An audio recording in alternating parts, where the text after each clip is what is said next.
hey, what's going on with you? How can I help you?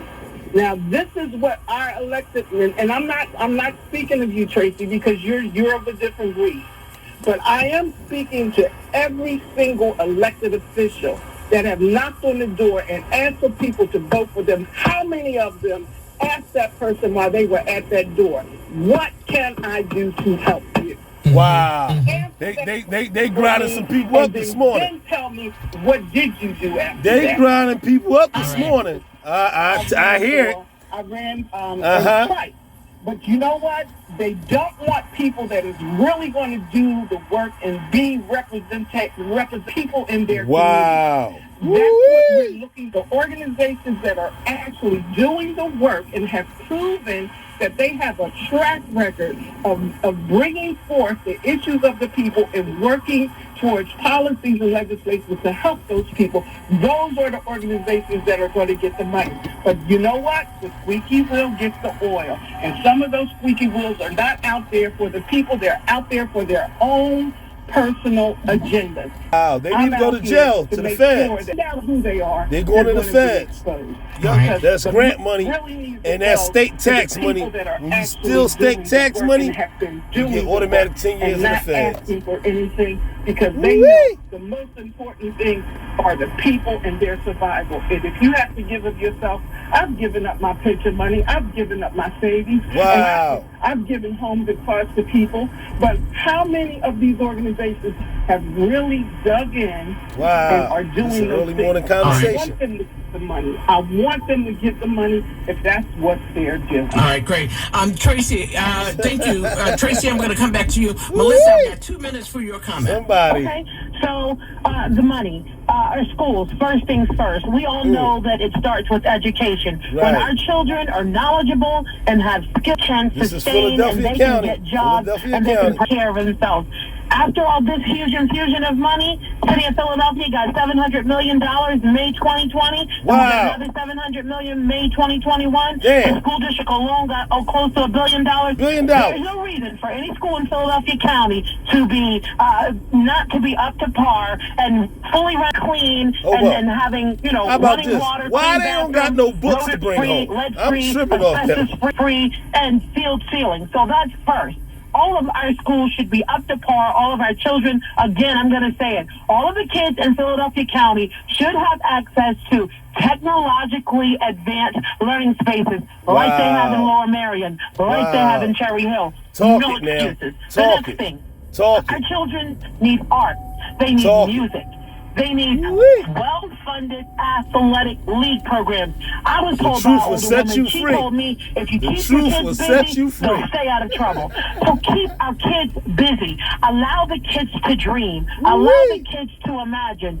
Ask kids, what do you want to do? That's not happening. Nobody listens to another thing. The truth will what set about the you kids free. who actually want to go into Whatever law you do in the dark, enforcement? come out in the light. What about the kids who've seen and they've seen loved ones go away and they want to be a part of the solution? What kind of really well-funded programs do we have in place that really target our young youth citywide who want to go in different parts of law enforcement, like forensic and so on and so forth? Wow. We have to have visionaries at the table when we're spending money, not the same people who have no new ideas doing the same thing. Because my biggest fear, Frankie, is that this money will be wasted, smoking mirrors and skim and scam and people, and we're going to remain the same. That's my biggest... Let me go to Tracy Gord, who is my guest as well. If you can give me your closing comment in about 2 minutes. Crazy. Yes, and everything that Melissa said, and also, Frankie, look at our schools. They just concrete, kids come up. I wouldn't want to go to the schools like that. You go to the schools out in the suburbs, they have playgrounds, they're green, they have benches for the kids to sit on, the parents.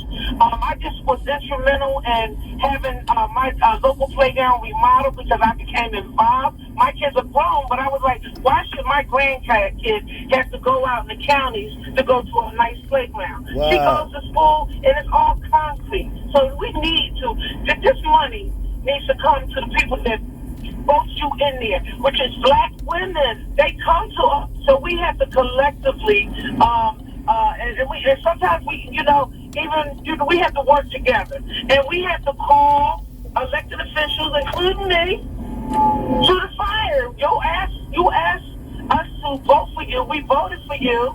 And now we need a seat at the table. Like you said, Darcel, we want a seat at the table. We want to see better schools. These schools are so antiquated. The former Commerce Commissioner said that our kids are not qualified for the jobs that are coming here in the city of Philadelphia. Wow. Which are research jobs Wow. and different jobs. They're not qualified. Wow, they're exposing people. Coming out. I'm asking this. You know they're not qualified because the schools are not preparing these children. These antiquated textbooks, these antiquated, they don't even pay no more. I think that was back in No Child Left Behind. Social media, they started taking books out of the school back in like 2000. Yeah, they start showing their skin. Antiquated, it's a bunch of lies or whatever. They don't, you give somebody math, then make it applicable to them. Right. You can say that to make it applicable, don't just give them an equation. You can give them, put them on projects where you would use the equation in construction. Right. Who told them to take the trades in our school, Darcel? Sure. Yeah, with the trades. I remember the trades. Right. Or science. See, and that's systematic. Right. That's systematic. Get on their ass, all man. right. We're gonna have to continue the conversation. I want to get to We need Melissa a podcast for the last say and that. And in terms of the books, there's so many districts right now that are using smart boards. And books right. really fast. See what I'm talking about? The internet I remember when I went to school, technology, book bags it used is to break moving the book. quickly and clearly. What in inner cities across the country, and including here in Philadelphia, that the digital divide is wide. Boy. Using the word divide as being minimal. The technology available to some students is just surpasses what inner city schools have access to. And then when you talk about the best and the brightest, who do in many cities across the country do well, can do well, they don't return back to their cities to move forward because they believe that the opportunities are not there for them if we're going to have real candid conversation. Let me just say this to each and every one of you. Thank you so much. One show goes by so quickly. I've got to have each of you back. Is there anything either of you would like to say? If you can get it in at about 45 seconds, I want to make sure that you've had an opportunity to have your say. I want to say, this is Linda, I want to say education, engagement, and accountability. All right, great. Tracy Gordon? Yes, I'm Madam Registered Tracy Gordon. You can reach us at 215-686-6250. We are on all social media sites, #PHLROW. We are on Twitter, Facebook, TikTok, LinkedIn, and Facebook. I want you all to, if you have any questions about our programs and not how to make wills, but we can give you references on clinics to teach you how to make wills and estate planning, just visit our website or give us a call. Thank you all. You're welcome. Thank you so much. Melissa? I just want to say to all of your listeners, I know that it looks rough right now, but I say to you all, have faith in each other. Learn to trust one another. Begin to build one another. We see that our ancestors came through some of the most horrific times that human eyes have seen. And I say to you, if they could come through that struggle and give us the freedoms that we have today, we can overcome this. Trust one another. Listen to one another, have faith in one another, and let's fight for the future that we deserve and our families deserve. Don't give up, because there's people like myself, Register Gordon, Miss Linda, and of course, Frankie Darcel. We care, and we're not going to stop fighting for you all. All right. I appreciate each of you. Linda Fields, Tracy Gordon, and Melissa Robbins. Thank you both. Thank you to each of you for being a guest on the show. And again, the Honorable Tracy Gordon, Register of Wills for the City of Philadelphia. I'll get you on specifically to talk about that and just preparing for the future. So thank each of you ladies for being my guests today. I appreciate you. Thank you, Frankie. Bye-bye. Get some young people on your show. Get some young folks here. Hear their voice. Thank you for joining.